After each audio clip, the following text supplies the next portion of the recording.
Good afternoon, Marichelle. It's our Thursday, the authentic self again. I'm so excited. Today is my favorite topic, self-confidence. Hi, Ria. Yes, I'm excited to be here too. Finally, this is our favorite topic. I agree with you. This is really interesting, self-confidence out of our series of 6 pillars or talks about how to be your authentic self. Today, we will talk about self-confidence. Yes, we talk about we hosting these courses with the how to be authentic self. There is the 6 methods you need to go through with that. Then you become your true self, living your way with your authentic way. So can you refresh with everybody? Where's that 5? The biggest 6 authentic self, the outline? Of course. Okay, so first we have to have self-awareness. That's the beginning of our whole process. And let me say that it's not something that you are born with, you develop, and we practice without even knowing. But when you put it in a system, it's much easier to follow and to just practice each one of the steps. So the first one is self-awareness. The second one is self-acceptance. The third one is self-integrity. The fourth one is self-responsibility. And then today we will talk about self-confidence.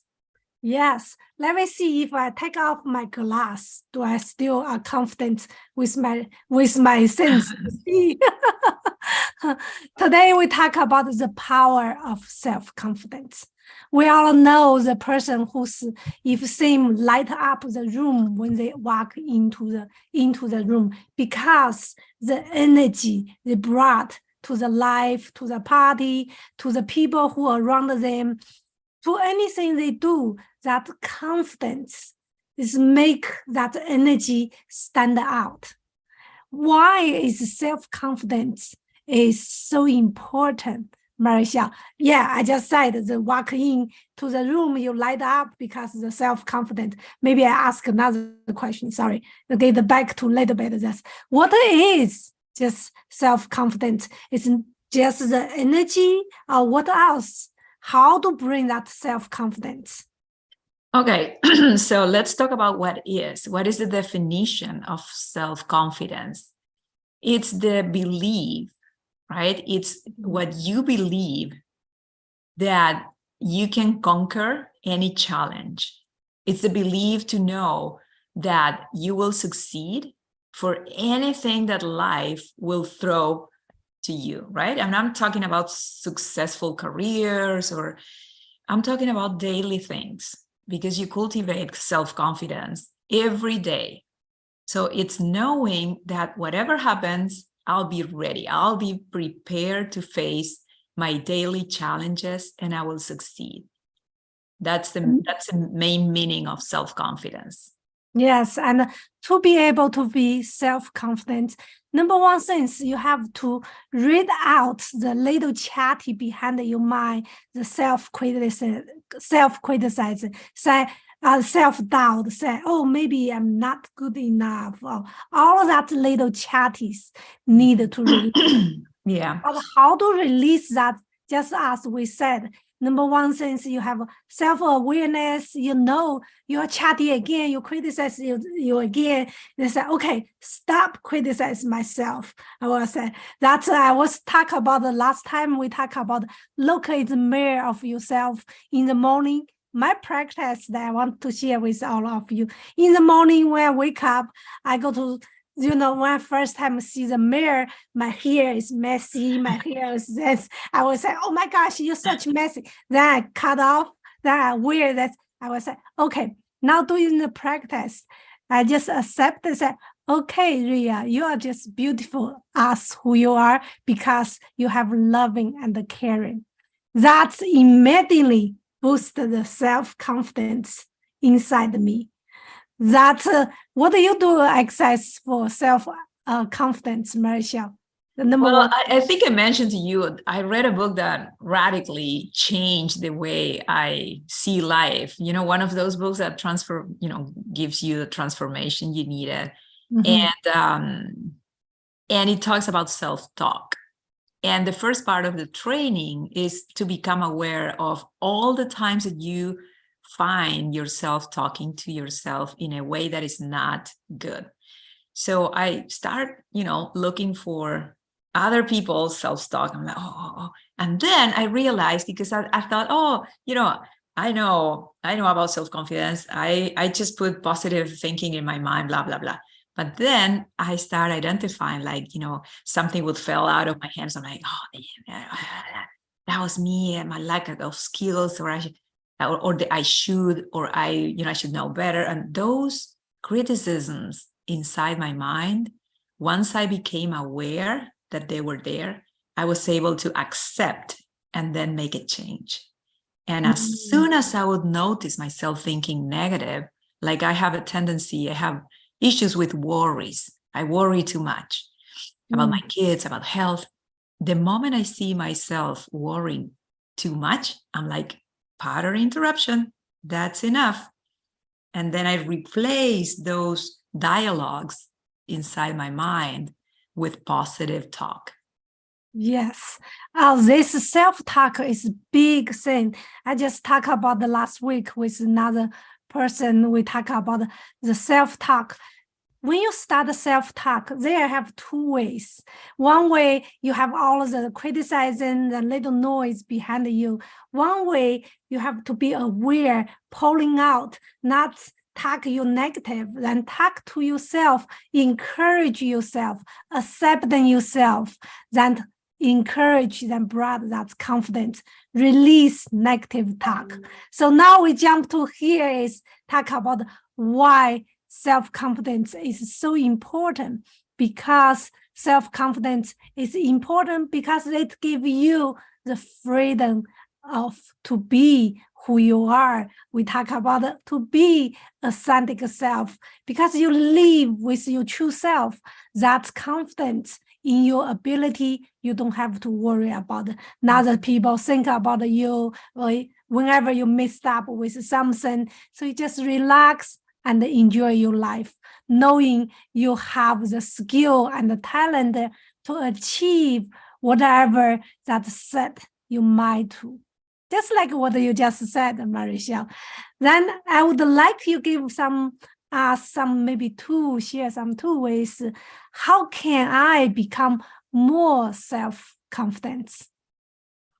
Yeah, of course, Ria. But before we go deep into a sort of simple technique that we can start using right now, I wanted to mention that the other association, the other thing that comes to my mind when I think about self-confidence is the price that I have to pay for growing. And it's crucial that you take risks, right? Because to get out of your comfort zone, you have to be brave enough to take risks. And that's exactly where self-confidence plays a huge role. Because if you have that self-talk that is self-sabotaging you, you're not going to jump into the new world of discovering things. But if you can conquer that self-confidence with positive self-talk, then you take the risk. And it's not about the result. It's the fact that you are allowing yourself to grow. And that goes in the direction of everybody. Everybody is growing, right? So it has to be right. And taking risk is part of growing. I love what you just said, Marichelle. Let's think about, like before I talk about when I sold my business, when I sold my house, sold everything I owned, going to some unknown journey. So I don't know what is the next. That's courage have to take. Like you said, the risk, right? So you have to take the risk. Not say if you know there is the risk. When you don't know, just jump in. I mean, is how to say that? Sometimes keep your curiosity. Don't let the fear hold you you back. When you have something inside your heart or inside some higher voice say, you need to do this, but I don't know how yet, but it's okay. When you move forward, you will be there. That is courage is really important. That broad, when you overcome with that courage, that confidence just rising in your heart. Yeah, courage is the consequence of self-confidence, right? Yes, yes, I love this topic. Believe me, is when I talk about the self-confidence, many times we still have that fear, still have that holding back. But anyway, just jump in, then do it. That we are not perfect, acceptance, we are not perfect, but we are proud, we are trying. We are doing in the process of make your life better. That brought confidence. Absolutely. And as we always say, Ria, this is not something that you bring with you when you're born. This is something that you have to develop over time. You practice. It's a skill. It's like a muscle. And every day, step by step, baby steps, start with, simple things. And build up that self-confidence, because it's the same reservoir of self-confidence that will help you to fuel, that will be your engine to conquer your different projects in your personal and professional life. I love what you just said, the baby step. The step by step. That in the last week, the class I was teaching, so interesting. Then you said about the baby step. One of our students look another, because we create self-love calendars. Then the younger person who's following up is at her calendar every day for 7 days. Then another one look up her calendar, say, wow, that's so much you're doing. Just I'm watching that, I already feel overwhelmed. You're doing gym, you're doing this, every time following up with the calendar. So then I was say, well, we start the baby step. What is your number one thing you like to do in the morning? He said, when I'm in the morning, I like to do just put my coffee, reading my book.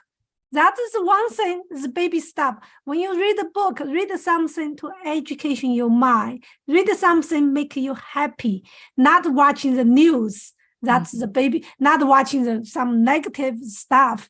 That's the number one thing to do.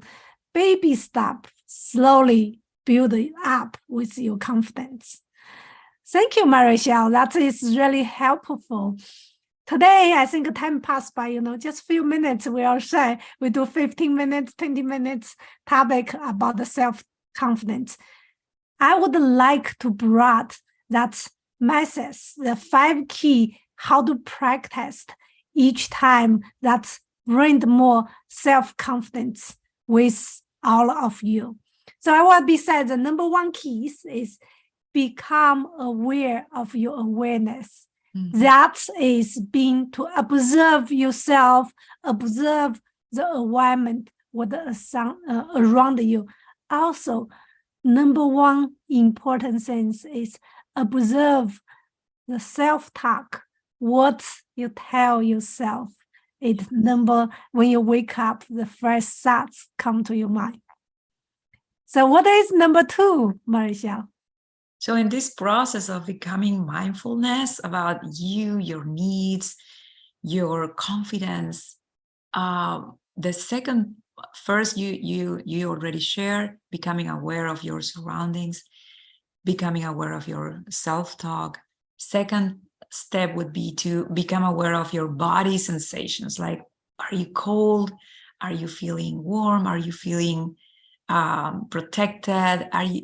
all the physical sensations, what is it you are able to see? What is it you're able to perceive through your senses? I like to say that also become aware of your body, your sensation. Then the third one I would like to tell you about is maybe doing some meditation, 5 to 10 minutes a day. In the meditation, notice your breath flow. In your flow in and flow out. If you cannot do 15 minutes, even just 5 minutes, find a quiet place, focus the air coming into your nose, come out your nose.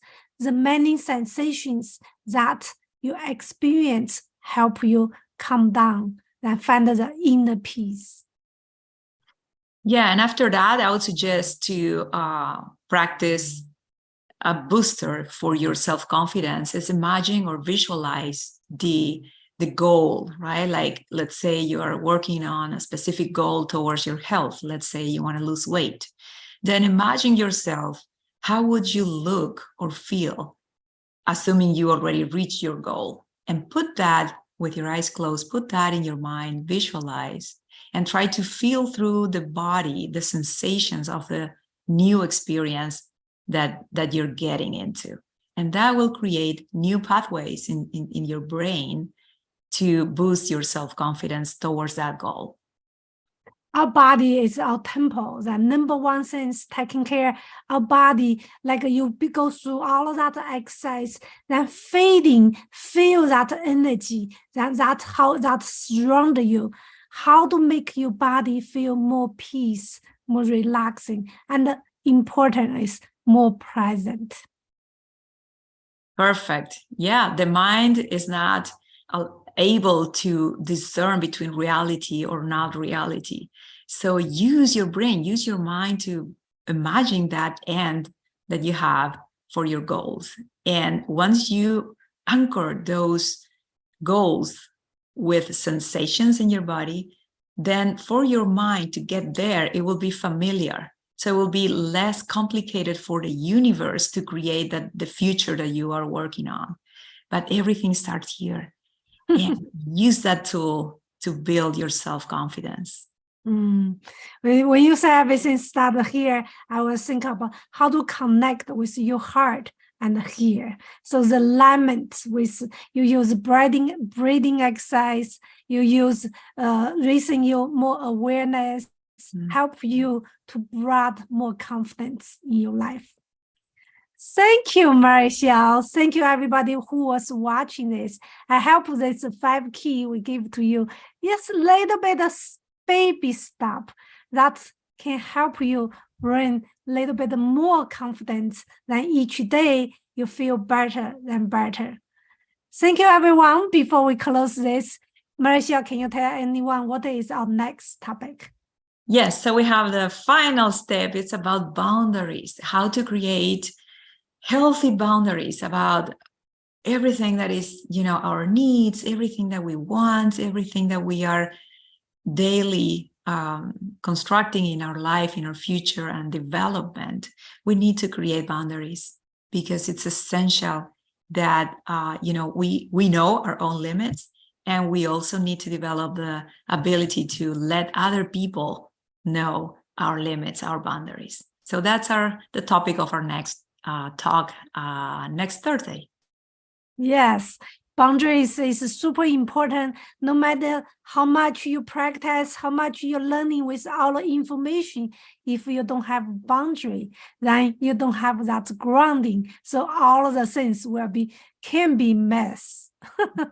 So, well, join us for next Thursday at 12 o'clock Pacific time for your ascending self. The final one is boundary. How to set up your boundary. Thank you, Maricel. I'm so excited. I'm going to think about what is the boundary I need to put on my calendar. Yeah, time. Thank you, everyone. Thank you, everyone. Next week.